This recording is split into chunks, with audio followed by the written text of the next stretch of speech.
waste and roading, and helping us with all the improvement project work that and we've got some handouts to come once we get to some challenges. It was new, but not an unfamiliar face. Welcome. Continue.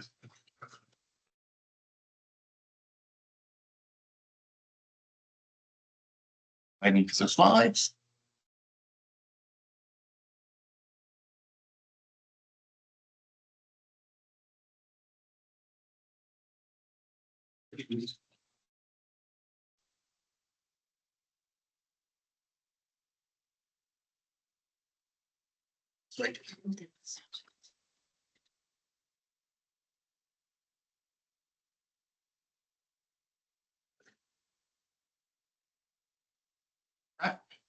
Right, let's get started. I realise this presentation is quite long, so depending on how we're going for timing, I might gloss over some of the slides. I trust that people have had a browse through them already. Some of the detail that I don't discuss, if you do need clarification, then please interrupt and I can slow the pace down if appropriate. So roading works to ensure an efficient, fully accessible, safe network of roads and footpaths for our Central Otago community to enable the movement of goods, people and services across our district. This is our why, and through this we contribute to Council's community effort. I'm here seeking your guidance on three things: the appropriateness of our proposed investment levels, levels of service, and your willingness to accept risk. I appreciate Council's financial constraints and acknowledge the challenges faced by other activities. I ask that you signal now how tight those purse strings are, because we'll be submitting our draft bid to NZTA for funding in August. Start off by thanking James Tagill for his presentation on Monday. His introduction to the GPS on land transport was on point and timely. This document serves as our North Star, dictating funding priorities, investment levels that we must align to secure NZTA's funding. However, as he alluded, it's a political instrument subject to the cycle of central government. In 2024, we submitted a funding application similar to what we will submit later this year, requesting 51% subsidy across the majority of our work programs. They talked about activity classes. We received 97% of the subsidy that we requested for pothole prevention. We got 83% of the subsidy that we requested for local road operations. That reduced to 50% for the replacement of bridges. We only got 34% support for walking and cycling, and we got 59% support for road safety promotion. Overall, and lastly, and perhaps most importantly, we only got 4% of the subsidy that we requested for improvements. On average, we got about 70% of the funding that we applied for, which equates to an effective subsidy rate of 35.8%, worse than what was referred to on Monday. That was rounded up to 38%. I remember the 8, just in the wrong spot. That's right. That's right. It's academic. At the bottom of the slide, we've got two charts. These summarise our 9-year LTP budgets. OPEX on the left, CAPEX on the right. The detail doesn't matter too much, but what it shows is the relative importance of getting our investment right in sealed and unsealed roads, management costs, environmental maintenance, bridges, and capital improvements. Everything else, from a financial perspective, is relatively insignificant. What's going well? CODC has and remains one of the lowest cost networks in the country. Top right graph benchmarks us with our peer groups and the nationwide 25th to 75th percentile. We're the blue line that's almost sitting off the bottom of the chart. Second good news story is our sealed roads. Smooth travel exposure or ride quality right quality, is represented by the percentage of our sealed roads that are equal to or smoother than the level of service standard for a particular type of road.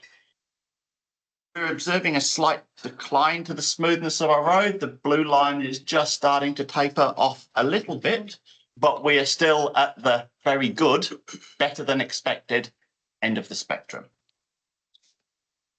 We've observed that sealed roads have dropped off the top 5 priority list in our resident and opinion survey, and it might be premature celebration or indicative of the state of our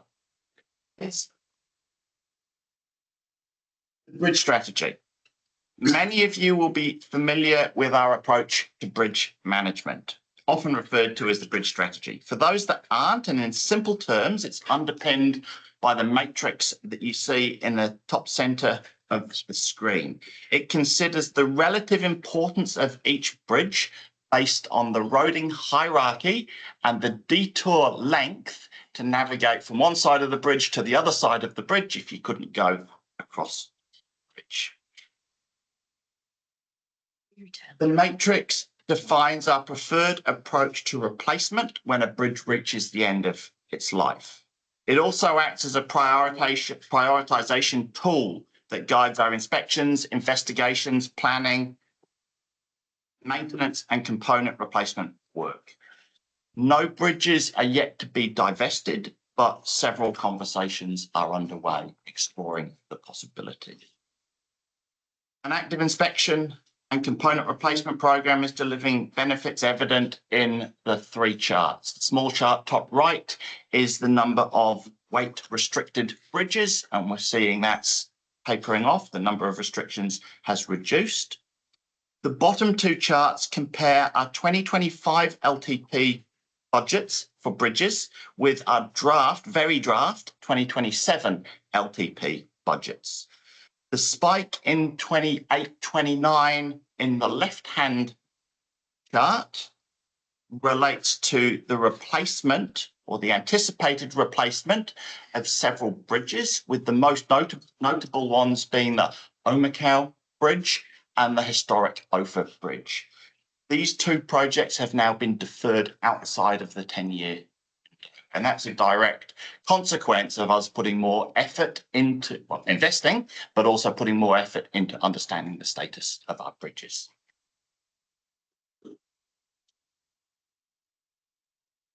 Right, I'll sneak back.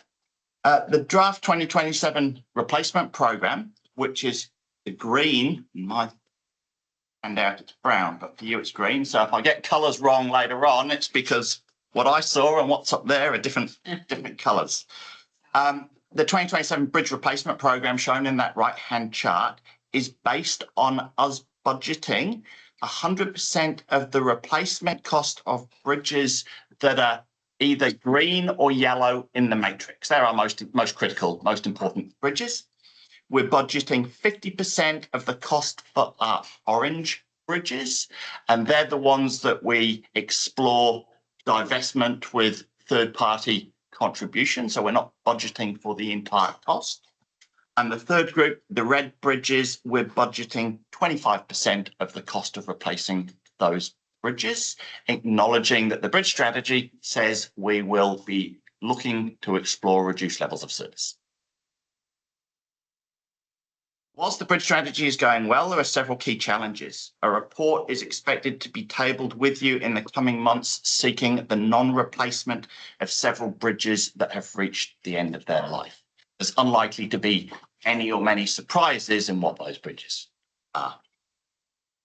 The second challenge is that we're identifying vulnerable areas where accessibility for heavy vehicles may be limited, and we're working actively on options to mitigate the vulnerabilities as we identify.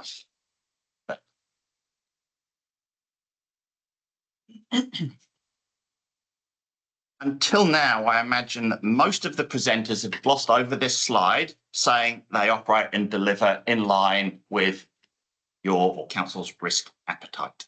I'll start by saying that that's the case for us with respect to the majority of maintenance and renewal work that we complete. However, there's a significant misalignment that I'd like to dive into, and this relates to our improvement program.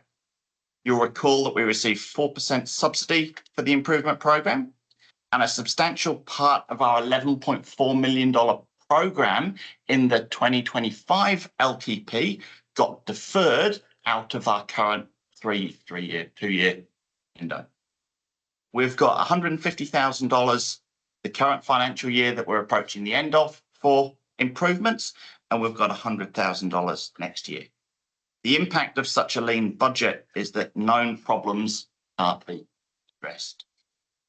So the roading team, and in particular Carly over there, has been working on a prioritisation matrix to guide investment on our improvement programs. That's what you see in the bottom half of the slide. It's fortunately small enough that you don't need to go into the details. I'll talk a little bit more about how that works and how we rank projects in a couple of slides. As improvement, sort of like realignments as opposed to As an example, or seal extensions Which on or projects? new footpaths. Yeah, that'll come out Yeah. in the wash. improvements. Yep. Yeah, pedestrian crossing that someone wants, improvements to street lights, so on. We've identified 45 projects that have a priority score of 6 or more, and you don't really need to worry about what 6 or more means just yet. But addressing those 45 projects comes at a cost of between $5.6 and $15.5 million, depending on what you want to do. We've got $100,000 this year, and it received 4% subsidy. Actually, that $100,000 received no subsidy, NZTA. So it puts the significance of what we're talking about into perspective. Get rid of bust anyway. So in total, we'll present 5 challenges as outlined in the slide. Feel free to interrupt if you have questions or if my explanations of them are not clear.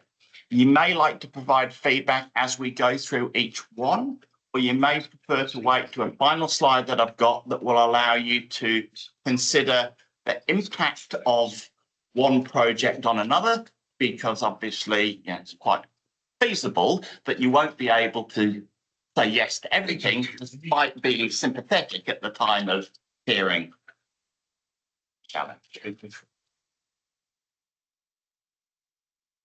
Thank you, TP, who's dishing out a list of improvement projects, which is slightly bigger in text size than what's on the board. But if anyone wants to see this, we can share it electronically as well.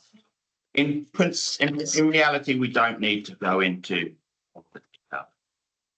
So I've largely defined the challenge already on the risk appetite slide. I talked about 45 projects, but we have a total of over 80 projects that have been identified and run through that matrix.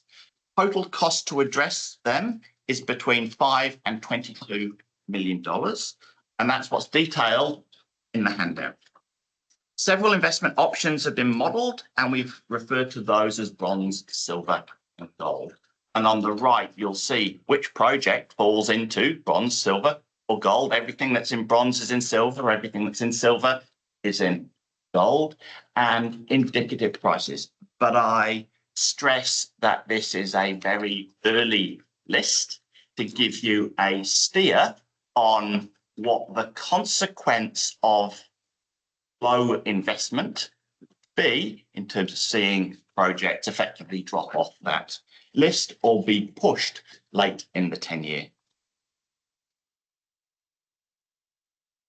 The chart in the top right gives you indicative budgets of relating to each one of those gold, silver, bronze, the detail also in front of you. For those that look at that, put that chart into scale, the tallest yellow lines are just shy of $3 million. So we're starting off, in the $0.5 to $1 million per annum band. The use of the prioritisation matrix may not be self-explanatory. Looking up at the screen now, I'd say it's definitely not self-explanatory. It contains 3 rows that I'll refer to simply as safety, resilience, and productivity. Under each, a project can be given a score between 0 and 3, and a project's overall priority score is determined by summing up the individual line scores. So if a project, I talked about the 45 projects with a score of 6 or more, what that means, roughly speaking, is they all sit in the left-hand half of that matrix.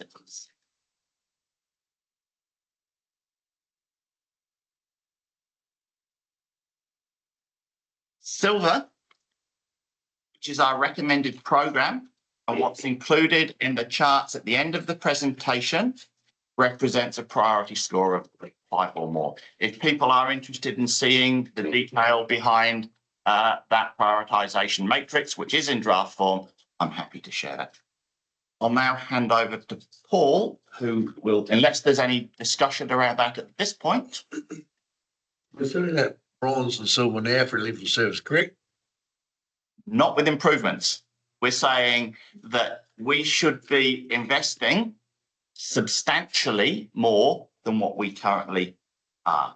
We've got, if we invested at bronze across the 80 projects that we've identified, we would need $5 million over a 10-year period. That's $500,000 a year. We currently have budget for $100,000 a year. So just back to the bronze silver piece. So when we presented as part of the 24-25 LTP and our bid, we did a similar exercise where we looked at where we could take risk in terms of bronze level investment, where we needed to up our investment and have that sort of silver level of investment in council. Gave us direction around that silver level investment for bridges, noting that priority and different things like that. So that's just our way of sort of scoring pots of pulling things into and trying to give direction around where you could take a bronze approach, but that has quite a high risk associated with it versus silver, where you lower your risk. That was the entirety of the roading program effectively, wasn't it? Whereas now we're just talking about One of the more significant challenges. So prior to submitting our bid in August, we'll present budgets in more detail. Once we've got a steer, we can go away, we can do some more modelling and refine it and probably answer. Silly question, but we're not even going to strive for silver. And we may have what we're coming down our line. The risk is if we do get morphed into something else, we haven't got a budget in place that someone else takes over or picks up, we will have a degrading infrastructure negatively geared. Yeah, I think this is, it's, so from a maintenance and renewables piece, we got stronger and strong levels of investment from NZTA and co-funding. It's the improvement side of things. So assets that we do have will get replaced and assets that we do have will get maintained. And whilst when we come back, we'll talk about sealed roads and unsealed roads and the level of investment for that. That is almost, I want to say, a bit of BAU in terms of we have to maintain what we have. And there's a certain level of investment to do that. The improvements is that is through the previous LTP, a little bit kicked the can down the road because we didn't get that level of investment in NZTA to make improvements on our network. And that's where those three categories talk to. Some of these are important safety projects, some of these are important resilience projects, and some of these support growth and productivity, which.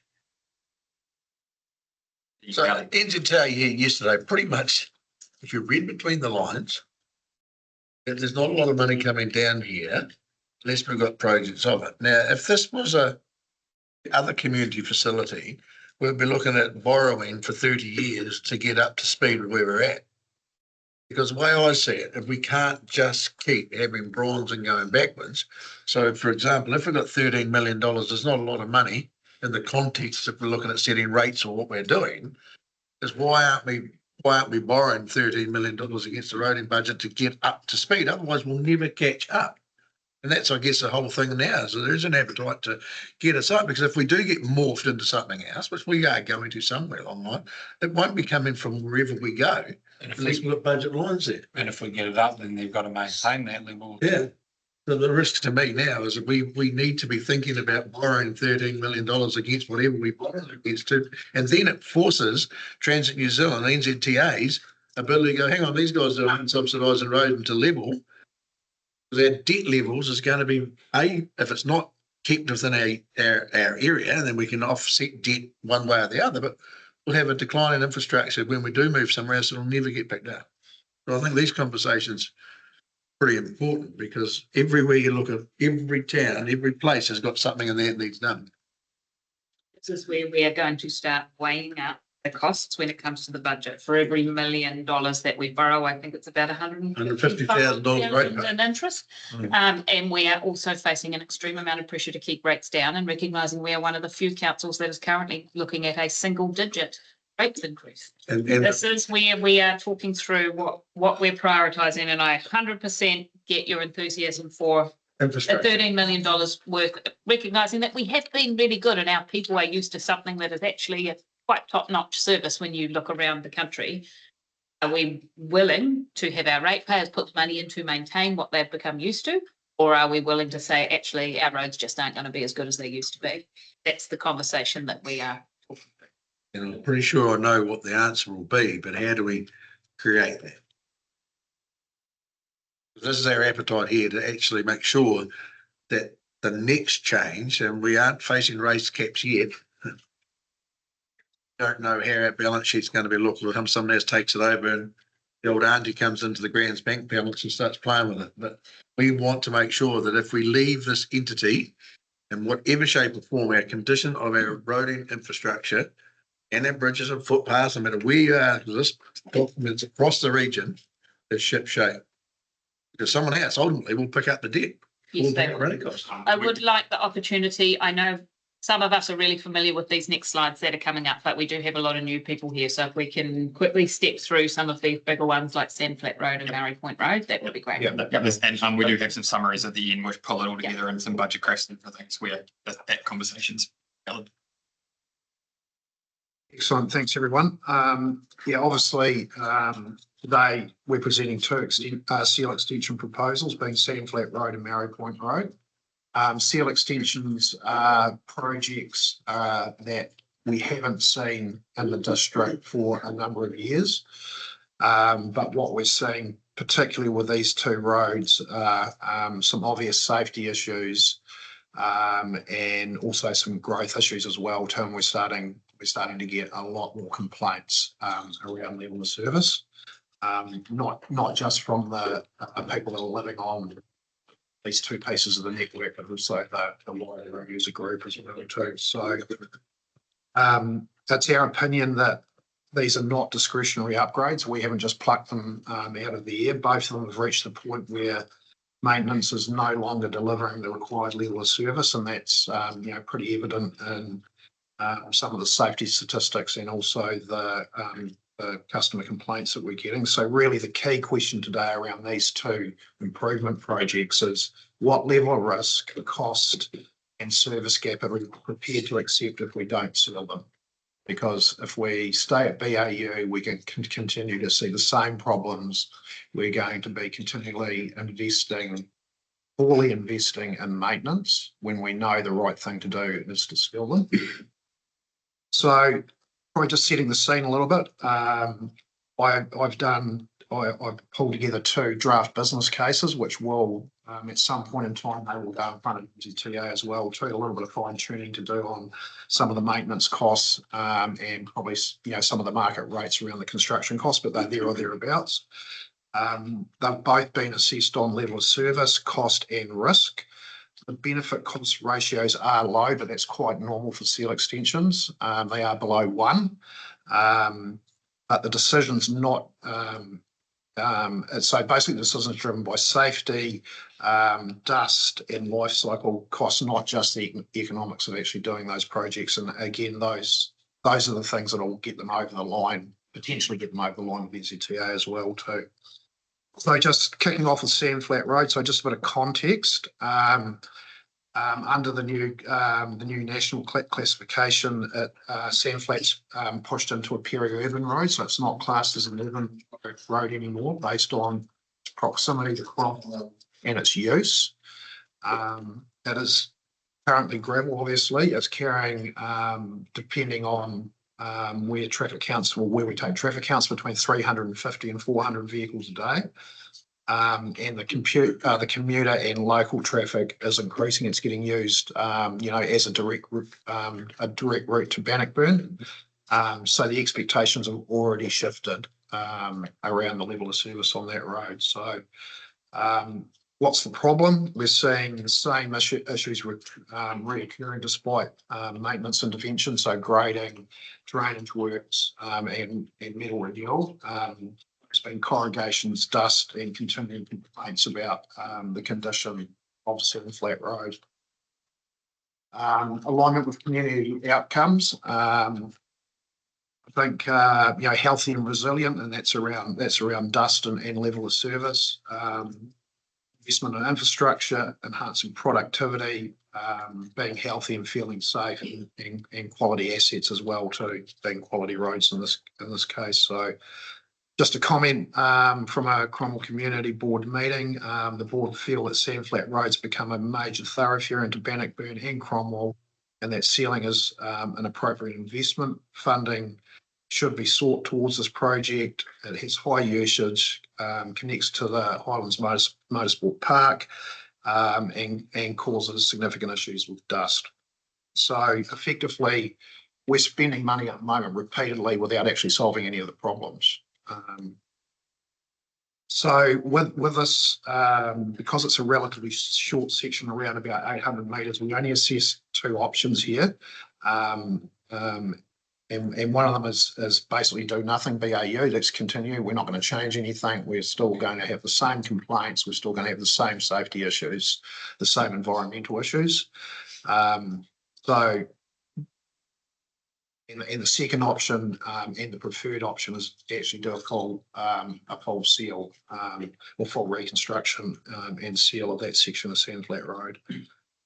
So obviously the first option, it doesn't fix the safety issues, doesn't fix the dust issues or the cost issues. It's just deferring them and kicking the can down the road.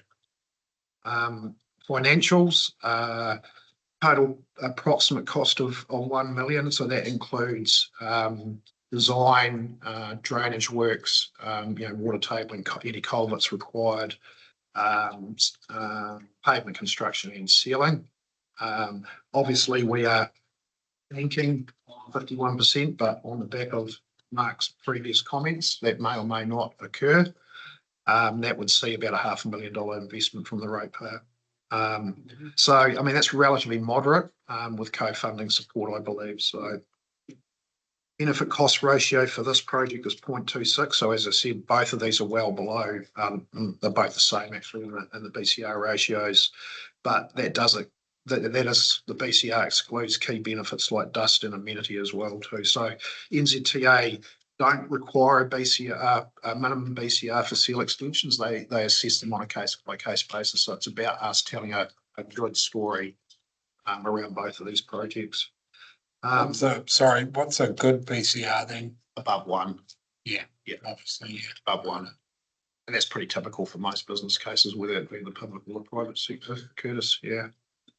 So in closing, Sand Flat Road, this is a service level correction. And it's bringing the road up to how it's actually currently being used, not the way that we're maintaining it and service, but the way it's being used, and the increase in use. The question for QP, what do development contributions contribute to roading where you've got such a significant road component contributions for roading, or can we? So it would have been collected for that. The actual benefit in terms of, so for you do a growth apportionment, so what relates to renewal, what relates to level of service, what relates to growth, and it's not a massive growth component in terms of it. So it is just funded. I guess the question to that is though, can development contributions from other parts of so there's only a roading development contribution to every part?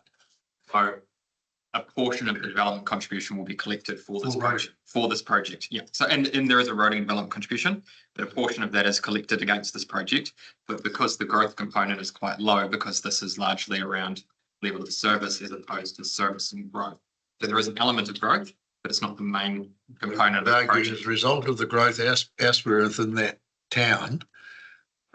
If development. It should be, the whole roading network should be part of the growth, development, the growth, I guess, rather just disproportionately a bit of it. So we as the way development contributions are currently structured, it's quite prescriptive around how the growth component has to be apportioned to those projects. If we do the shift in the government proposed change to development levies, that might see a shift in how things get. But we can't make that decision here. And we can't say because of the commercial area down there or because there's going to be great potential of the cycleways coming in there, that is going to affect how the outcome of that makeup of the whole Cromwell district is going to be. We can't use Cromwell development Contribution policy back to you, which will have projects with a growth component, and you can challenge the portion of growth component. So it's our assessment of what is level of service, what is renewal, what is growth, and that can absolutely be challenged, but we have to be mindful that we're not putting excessive growth on growth if it's not warranted. So it is something we'll absolutely. Well, I mean, I guess the region has grown. Yes. The last. Yeah. This Sandflat Road, the traffic volumes, end of the road, is that taken at? There's traffic counts done at both ends of it. So that's why there's a variance in the 350 to 482. Yeah. Yeah. I can confirm, like, we have got the locations. I haven't got that information at hand, but yes. So have you compared the traffic volumes on Pearson Road? Have you got those figures? You will have them. Just, yeah, not off the top of the head, but we do traffic counts on. Yeah. So we would have them as well. I would imagine if you actually go ahead and seal that, the remaining part of that road, then the volume of traffic will increase exponentially. An awful lot more traffic that would use it if it were sealed, I think. Yeah. And there will be a flow on effect onto Pearson as well too. There'll probably be a section of Pearson Road that'll potentially increase in volume in one direction, and it may decrease in the other if there's more usage of Sandflat than there is currently at Pearson, because people don't want to drive on that unsealed section because of the rough condition of it. So / for Bannockburn residents, it might actually lessen the impact on Barry Ave, McNulty Road as well, because they might choose to go out that way as opposed to the other. It seems all roads seem to lead to Bannockburn. The existing sealed section of it, that will be graded. It got upgraded as part of a development, so it meets. So it's only that final section that this would. So the intersection. 100 meters. a dust suppression seal on it. Yes, it's 1.8 on there, but I think that's the length of the whole. It's about 800. Okay, so on to Mary Point Road. Just context, it's got obviously some similar issues around level of service, ride and dust, but probably more things a little bit different about Mary Point. It's probably more of a safety driven project, and that's demonstrated in some of the safety statistics that safety issues that have occurred on Mary Point Road over the last few years. So it does have a high heavy vehicle usage. It's a circa about 29% heavies on an average daily count. Total vehicles per day range in sort of 175 to 180 vehicles per day. We've seen growing usage on that road, and basically the function of Multi-Point Road is actually exceeding what it's been designed for. So we are seeing significant increase in maintenance costs, both in grading cycles, having to do additional grades to try and keep that level of service up, and a lot of dust complaints as well too from the residents, winery, etc. on that road. So what's the problem? Around safety, and I'll focus on safety here. We've had 14 crashes on Mary Point Road, 7 injury crashes and 2 serious injury crashes. We've had 38 community complaints. Generally the complaints are not just dust. They're dust, they are safety issues around speed, they are issues, they are mechanical and vehicle damage to tyres, etc. as well too. So in our opinion, the road is no longer operating safely as a gravel road, nor from a level of service perspective as well too. And this, you know, this road has come to the council table historically in the past before. I think this time around, you know, both at this table and at the NZTA bid stage, we just need to do a better job of justifying what we do here. So the options that we've assessed are obviously BAU maintain. That's not gonna solve anything. Also a stage sealing option, which obviously staging it, there's a little bit of additional cost in staging that over potentially over 3 years. Or a full seal of the whole section in this LTP period. So, I mean, only full sealing immediately removes all those safety and dust issues. So, but certainly stage sealing is an option.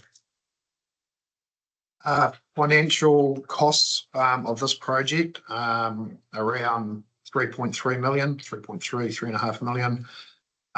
Again, it potentially can attract 51% subsidy, and obviously roughly 50% of that ratepayer funded.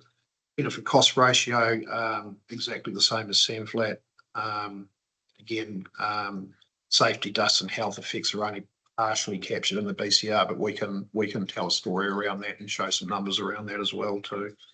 Probably the really important safety message here is that there's some well-proven data that if you have an unsealed road, that you upgrade to a seal road that has had crash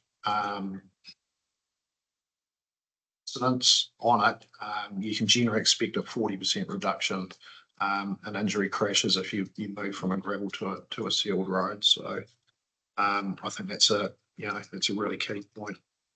So just in closing, on Maori Point, it's fundamentally a risk and safety decision, not just an infrastructure condition or the ongoing maintenance costs that we're seeing on Maori Point. So just a final close and stepping back, Sandflat Road is in the majority more of a service level issue rather than a safety issue, but Maori Point's definitely a safety issue. With the same service level issues as well too. In both cases, continuing as we are, meaning ongoing and increasing maintenance costs, ongoing complaints, and we're not resolving any of the risks on those roads. So, I mean, really, the decision for council at this point in time is: do we invest now to resolve these issues, or do we continue to kick the can and carry them forward as we have for probably a number of years now, particularly Maori Point Road?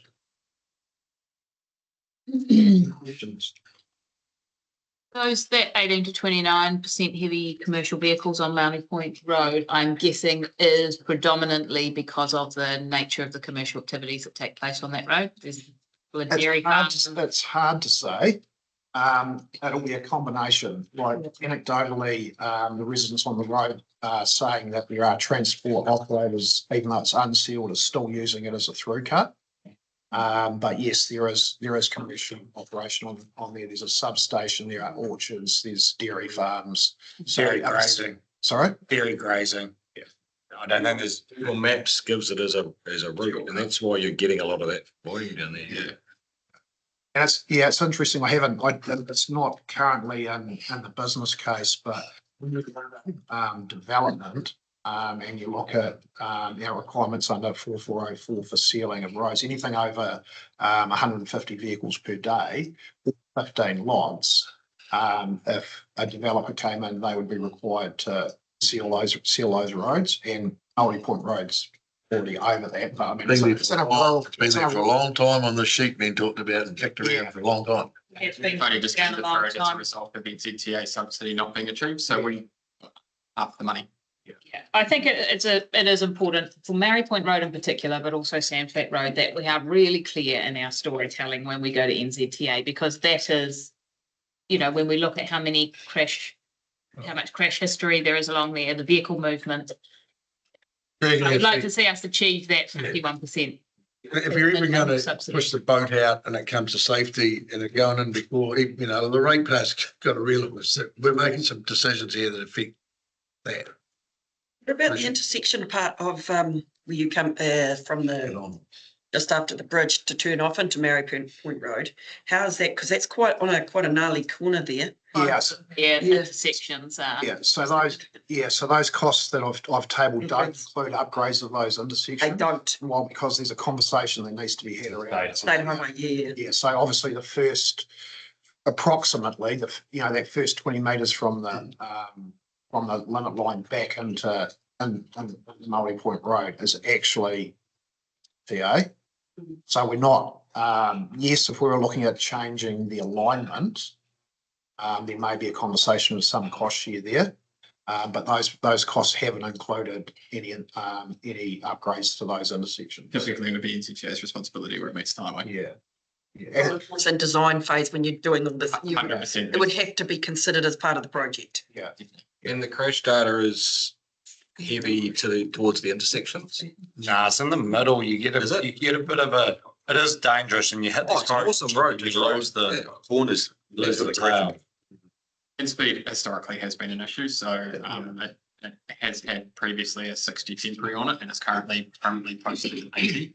And trying to just address the speed issue, but we do, again, through resident feedback and different things, get some feedback that, yeah, people are not doing 8 Ks along that road, what we pass on to police. It'd be fair to assume too that the use of that road would increase quite a lot once a certain mine is up and running. If a certain mine If gets it doesn't get done now, it gets kicked. Anyway, just in terms of keeping on time, we'll jump forward to the next challenge.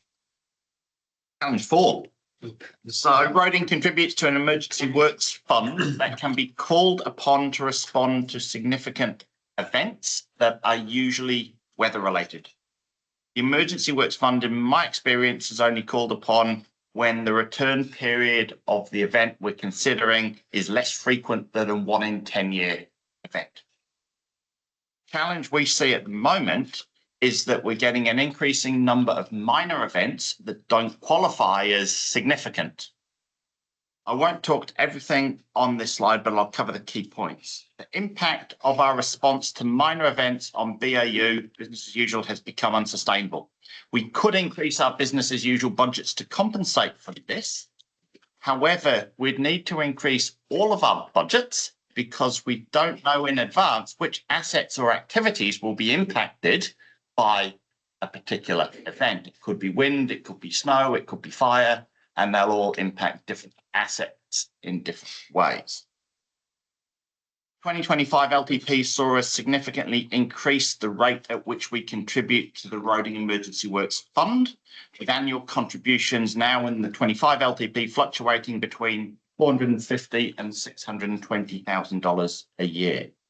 At the start of the current financial year, the reserves account was $789,000 in deficit. It had been up around the $1 million mark. And dare I say it, at the current rate of accumulation or contribution, nothing happens, we could be in surplus by the start of the 27 LTP. Dangerous words. Yeah. Totally. An analysis ahead of that change in 2024 recommended that our minimum annual contributions should be $166,000 a year. So we're now at 2 to 3, or in excess of 3 times that. That was based on the type and frequency of events that we've seen since about 2009. And it also acknowledges some risk to the funding qualification criteria that NZTA tried to change a year or 2. That got deferred. They were looking at changing funding from 1 in 10 year events to 1 in 20. That got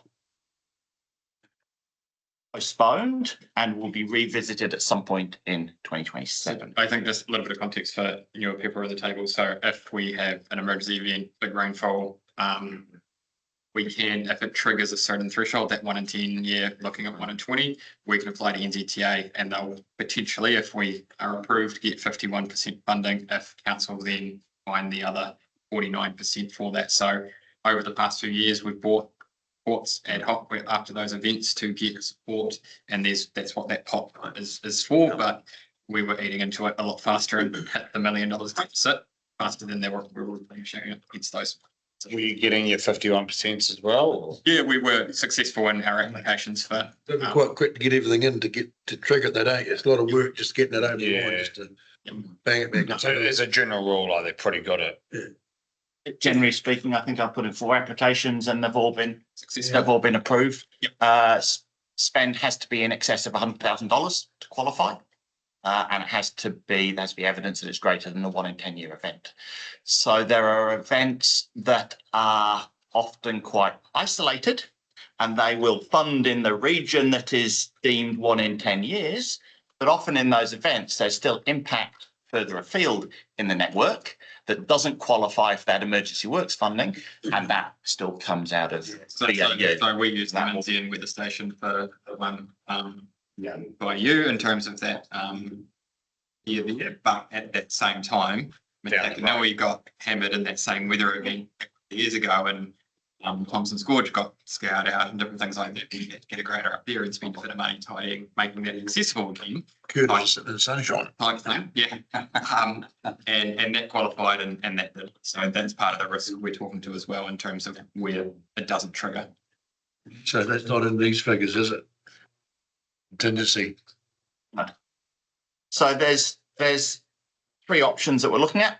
One is status quo. We keep doing what we've always done because it's got us this far.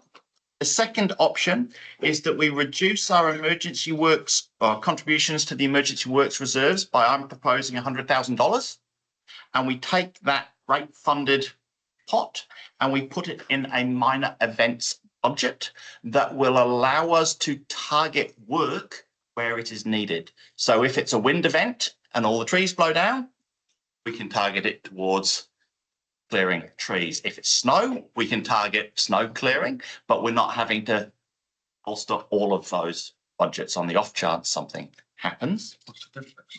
That will have no net impact on rates because we're rate funding emergency works, or we're funding emergency works, and we're now saying we'll just fund that as a maintenance budget.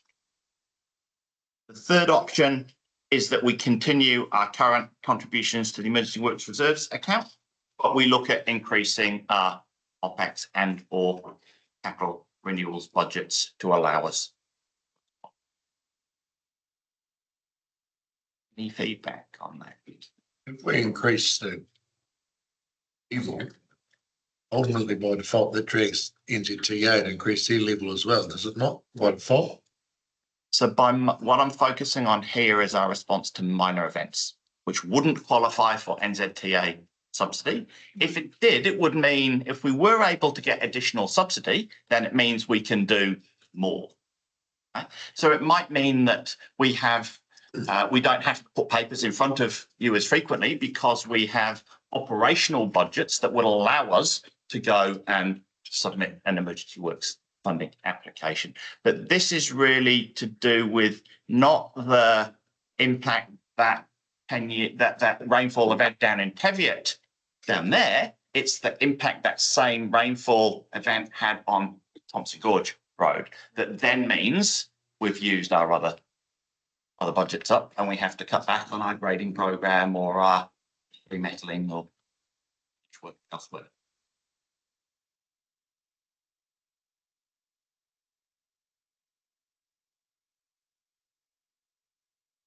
The Thompson Gorge one, if we know it's going to happen even just more frequently than improving maintenance, improving drains, keeping drains clear, is going to save us money in the long term by not having to come back here and do it. We just spend more money on maintenance that we know should be done because you've got a risk profile. Fix it later on. One would suggest we should have been doing it anyway. Yeah. Still be doing it anyway as part of the original. Like that event, like it's still. We know where these It's things not saying the lack of maintenance contributed to it. It was just Clyburn was a classic one that we lost the bridge at Clyburn twice. So why 3 can't weeks, just blew out and then came again and when, snow melted on top of 3 inches of rain in the Danzies and all over. There's no bridges on the Thompson. I view these, these are just going to be more prevalent as we go forward. So why, I'm sort of go option 3. To some extent, this ties in with our improvement program is because we have identified some improvements that are linked to resilience. So where we don't have a culvert, but would benefit from a culvert, there may be examples, I haven't gone through it with too fine a tooth comb, but there will be examples where we're saying we need to improve drainage in this area, and that will mitigate the risk. So these things are all interconnected. 70% of your network's unsealed and you have more and more thunderstorms every summer. Yet you call on emergency works funding for the grade and the tidy up and that. Like, you're not a rock science to predict it's going one direction. So why are we not aiming at I guess that's what 2 does. It actually gives us the ability to do that, so it doesn't affect the BAU. Yeah, but also you want to replenish your reserves in time, though, don't you? Which we should have done by 27 when this kicks in. So you're not panicked about that reserve account just sitting in deficit for longer if you go. No, we should be there by 2027. So this we believe in terms of the second option is then the appropriate funding mechanism to protect our BAU work that we have to continue doing and allow us to undertake those emergency works and respond to those. And then there is also there's 1 in 10, 1 in 20, depending on NZTA's piece around if it was something significant, it is still coming back to this table. I guess the difference between option 2 and option 3 is what do you want your emergency works fund to look like? And that was my. Do you want it to question. be Is zero? Is zero Is it healthy? preferable to create more buckets, or is it better to look at what emergency works bucket services? How big is the bucket? My argument, I just wrote down 250,000 a year, which would, you didn't have an event in 5 years' time, you got a capital there, could be linked back to the system or back into there. Like, there's not enough bucket, whichever way you look at it. That's how I look at it. And our demand by our ratepayer is greater. And these events, whether maintenance is done to 100% or whether it should be a culvert is irrelevant, really. They are now not bigger events, but they are real. And we've seen that the East Coast. We're never going to have the bucket big enough. Now, our role, I guess, is to find an equitable way of paying for that bucket and the rates and take NZTA out of it. Because if it is over 1 in 10 years, it's not. Very often they're not now. There's a fair chunk of that money comes in, but There'll be a bit more of an impact if they do end up moving to the 1 in 20, which they've noted. yeah, well, And we'll revisit that again. Then your emergency works budget needs to be bigger. Yeah. So the 166 took that into consideration, but it was a calculation done 2 years ago and there's inflation on Yeah. that. I mean, the argument, Curtis is right. We're not aiming high enough regardless where it is. I mean, that's our problem we're going to have with the rates. But it is a core fundamental service we provide. And we are seeing, and you've only seen it down the TV up where we are, weather events usually with moisture, whether it be winter or summer, thunder and rain. And then if you follow any of those East Coast, there's a lot more of that happening. And we're just going to, and the ratepayer ultimately at this table has to pay for it if they want to. Otherwise, we can't just shut down everything and we're going backwards. I guess the thing that I'm super conscious of, and I guess I'm using our road as an example, the improvement when the works behind what is just on the road is done means that you have less issues with your road when there is a weather event. And that's the thing that, you guys have the bucket to repair. I get that. But there's quite often a reason why the repair is required at the same spot over and over and over again. And that's the bit, like, we're putting a Band-Aid over some issues that might need some bigger investigation. It's the improvement pot. Yeah, that's sort of three pages of citate con. Are you happy that you've got a bit of a steer on that thing, that yes, there's an enthusiasm to address it, but maybe check at what those mechanisms around multiple buckets versus addressing one? And when we bring it back to you, we can look at that improvement program and potentially flag which ones are investments in resilience that would mitigate our vulnerability in the future. So we're not needing to call on. Just make sure next time we come back with a bigger bucket. So we'll look at what we've looked at in terms of option 2, option 3, and bring back that considering that bucket, but we'll highlight that so you understand what's been included in that in terms of as an option for lever pulling, so you get the whole picture, the whole of council. At the moment, that list's just growing, Stuart. At the moment, this list is just growing. and potentially well on a The bucket has to be big. Everyone knows that, but it's our job to try to make, three-quarter fill the bucket or fill the bucket right up, because to be fair, we don't need to be going down this all time and time again in the ratepayer, and we've got an obligation to them, but we've also got an obligation before the rate cap comes in to get some of these fixed, because we could also be moved into somewhere else and the bucket will never be full. Challenge. Challenge, unsealed roads. Sorry. Okay. The need for a track or unsealed road strategy was raised in the lead up to the 2024 NZTA bid. Significant changes in usage, resilience requirements and cost pressures mean we need to reassess how we manage our unsealed roads. Our approach is to incorporate the unsealed road strategy in our 2027 AMP in the same way that the AMP incorporates the bridge strategy. The approach we're taking, and I'm open to guidance on where we should focus, revolves around avoiding unnecessary maintenance. It's a simple principle. What I think that means in practice and in the first stage is three things. One, ceasing maintenance on some roads. A decision was made by council in January of 2025 to cease maintenance on Naseby Link Road.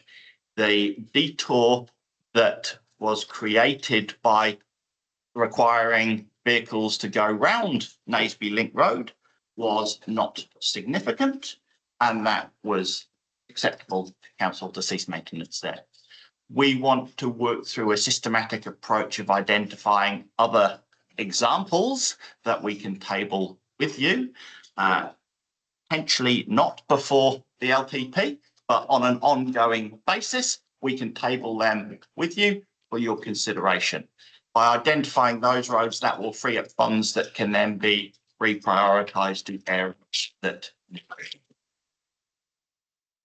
Second area of focus is to review our roading hierarchy to ensure that our intervention programme on any particular road is fit for purpose. We have lots of roads that have never had traffic counters on them, yet we have a grading programme that relies on road hierarchy. So as we become aware of roads that aren't behaving in the way we want them to behave, we can target traffic counts and consider changes in hierarchies that can be presented back to you, so we can increase or decrease grading and remetalling frequencies. The third aspect to our initial approach is a review of track levels of service. Bottom right-hand side is a schematic showing our current approach to track level of service review. And the first step is understanding the current track usage. I'm sure you can see it on that slide.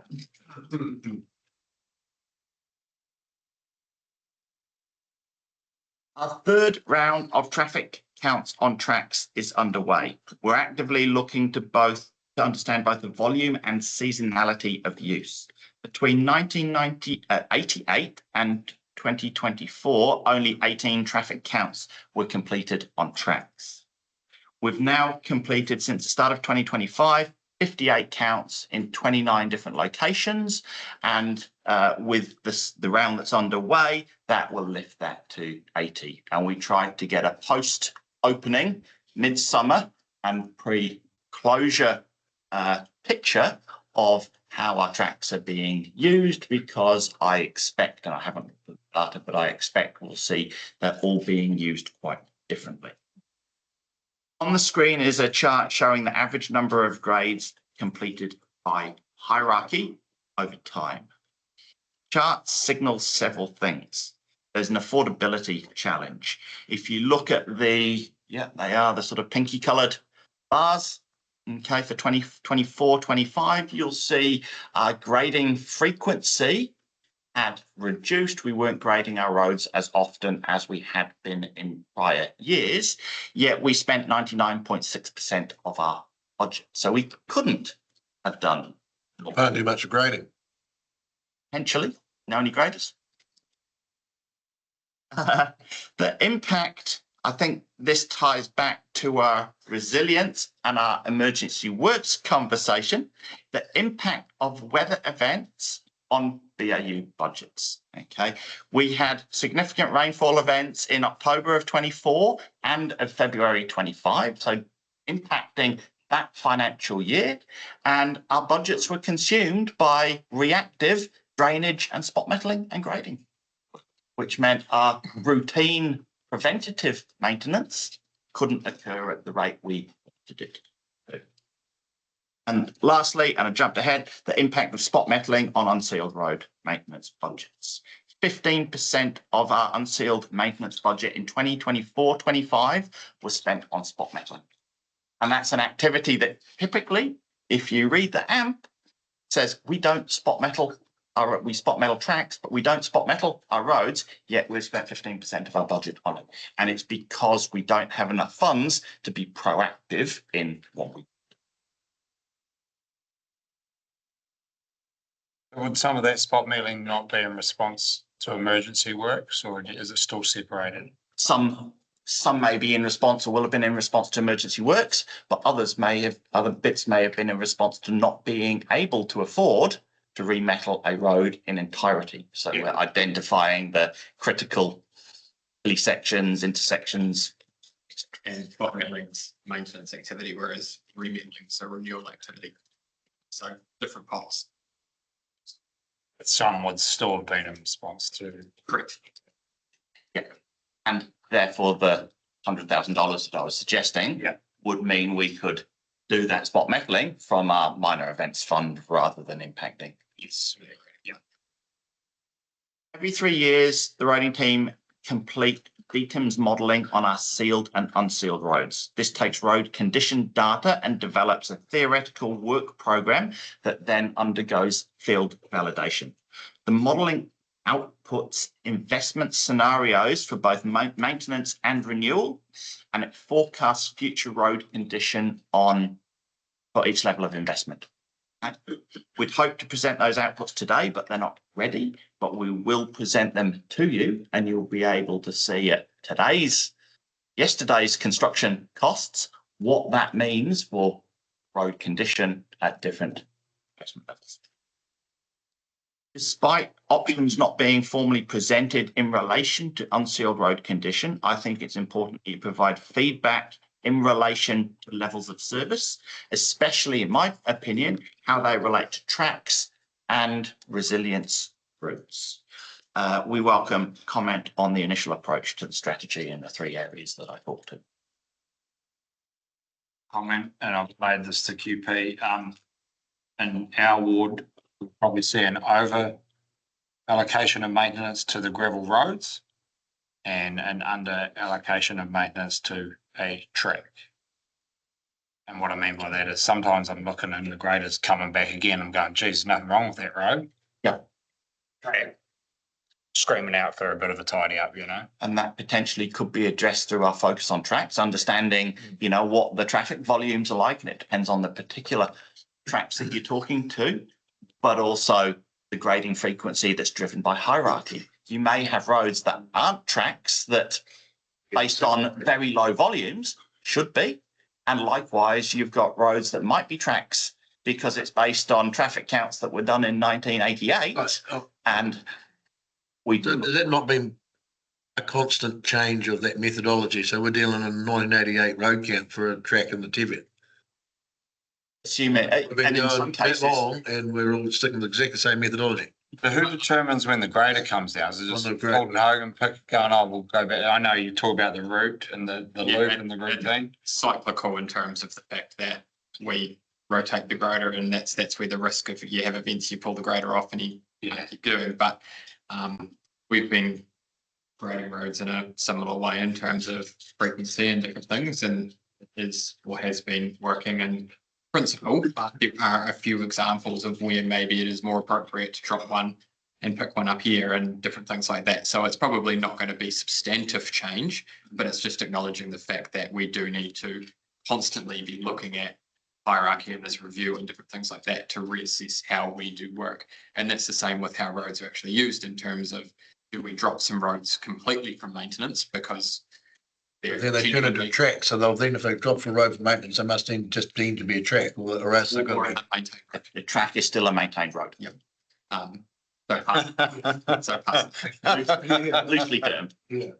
But I guess there's a bit of work that we looked in there because, Be 1 grade a year instead of yeah, 2 grades. And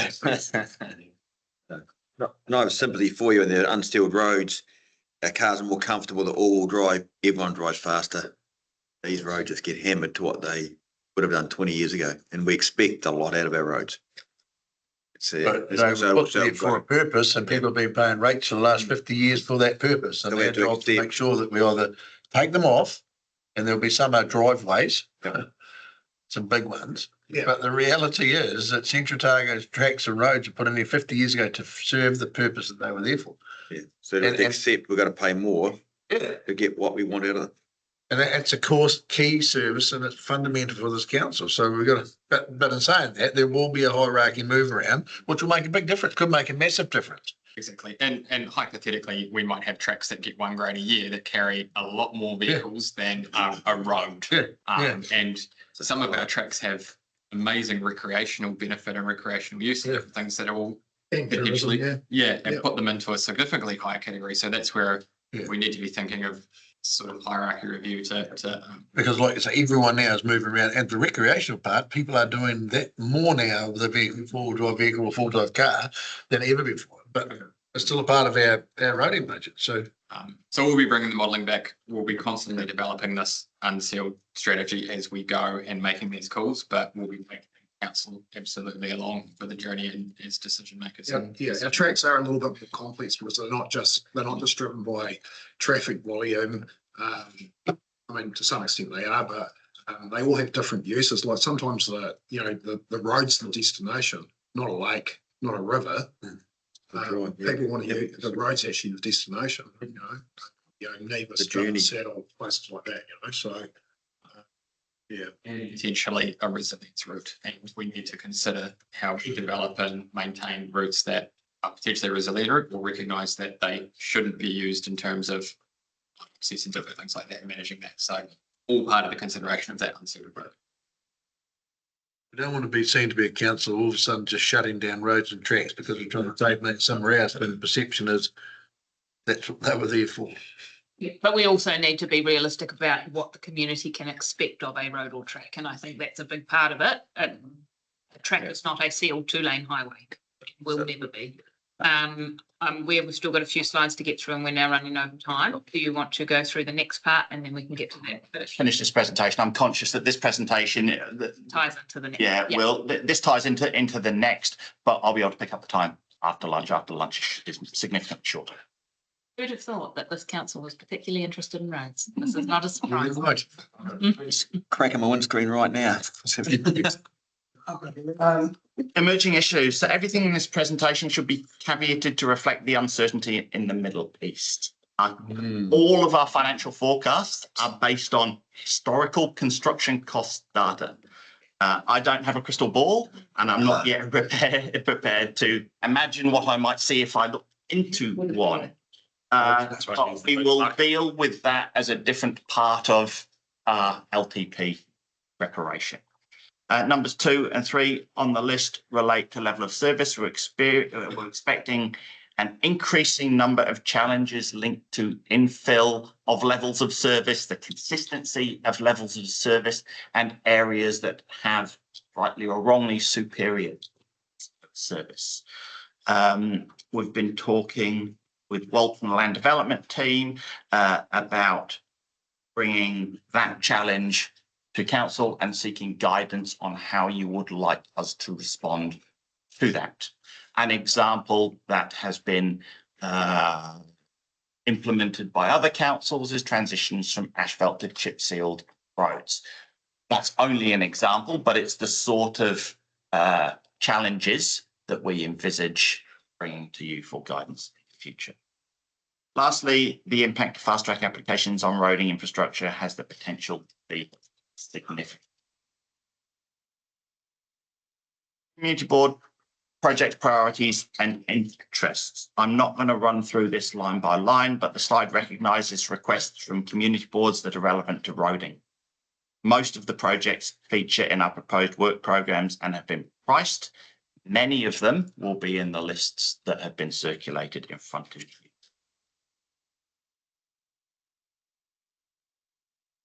So what does all this actually mean?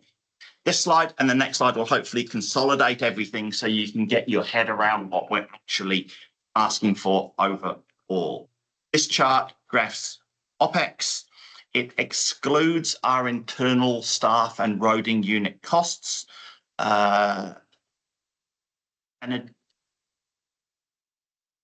reason for that is that roading staffing costs will reduce significantly.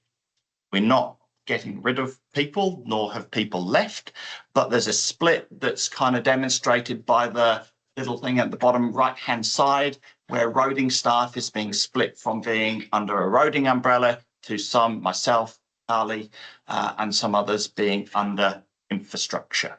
So if we compared new roading with old roading, it would make it look like we're doing a great job when in fact nothing there is changing. What we are proposing is an additional member of staff that will more than likely report under the roading umbrella. So we've got an additional FTE that's not captured by that graph. Looking at the chart, you'll see that current OPEX budgets are not too dissimilar to what's in the current LTP. We've nicely got red on top of brown or orange up there, which masks where the red line is sitting. But there's quite a close correlation between our current draft budgets and what was in the LTP. Year one represents a 2% increase on current LTP budgets for 27-28. So there's nothing in the operational area that is particularly dramatic. Or Morris will be happy.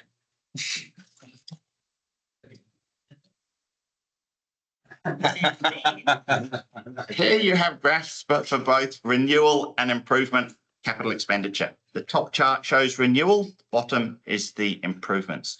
The most significant element here is the reduction in renewal expenditure in 28-29.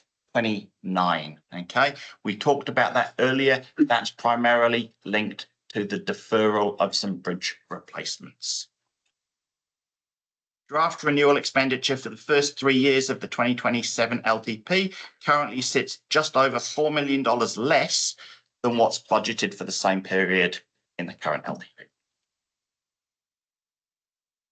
Improvements are probably worthy of a little more consideration.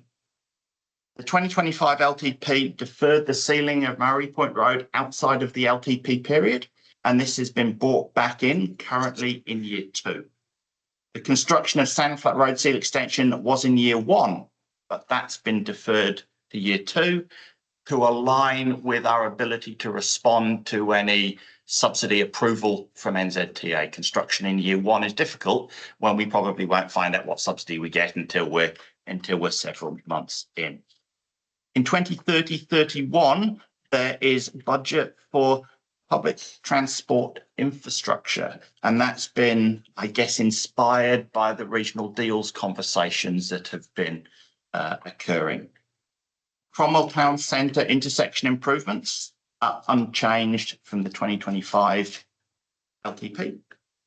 And lastly, we're proposing Silver Minor Improvements Programme. But if you look at that graph and you compare the red dashes alongside the yellow bars, which is Cromwell Town Centre, you'll see that we had very, very little improvement money in the pot outside of the Cromwell Town Centre intersection improvements. All up, we're looking at an additional $4 million over the first 3 years of LTP, over and above what we had in the prior year. So the increase in expenditure in improvements is kind of equal and opposite to the decrease in renewal expenditure that you're seeing. I caveat it in that our programs, especially in relation to improvements, are very draft. Are we talking about public transport costing on our network here that hasn't been to this table? You know, it might be a dream list of the regional council or the regional deal. There shouldn't be a budget line of ours if it hasn't been proposed over this table, but first, sure. Well, that's a major Bus stops, isn't it? Yeah, so it's essentially, Yeah, that's why I'm bringing it to the table too. poke the tiger and see what it says. You don't want to poke it too hard. Deliver some bus stops if there were some buses going to stop there. But that's a flag. We wanted to highlight that because this is just an early flag around, we haven't previously before budgeted anything around public transport infrastructure, and it is a project that could sit there, or it's a project that could come out. Sit there. If we show an enthusiasm for it, there might be some enthusiasm shown to actually. So that's 31, 32. Yep. 30, 31.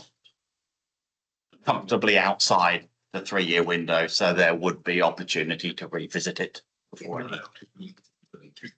Yeah. I mean, we don't want to be in the situation that all of a sudden we end up with passenger transport in the region, and then all of a sudden we're going, oh, we need like 30 bus shelters and bike stands around the network if we start thinking about it early enough. I understand that, and I guess the regional council's not going to be here to do that, so it may be a role which we provide in. If we know who we are. Yeah. We're all on bikes. Last slide is your opportunity. If you do want to revisit anything that you've already discussed, then we can. This is sort of where we are sitting with our recommended preferred options to model. If there's no further questions, we can.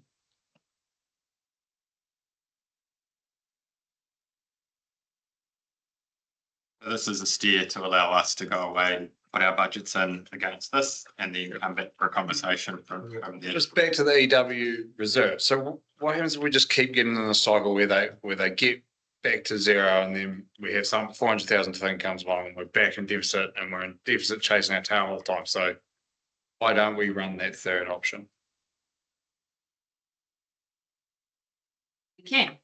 And that ties into all of our wider stuff around insurance. It's not on the red at the Self-insurance. moment. So That was our thought around what might be the appetite, but if the appetite is option 3, we can shift that red box.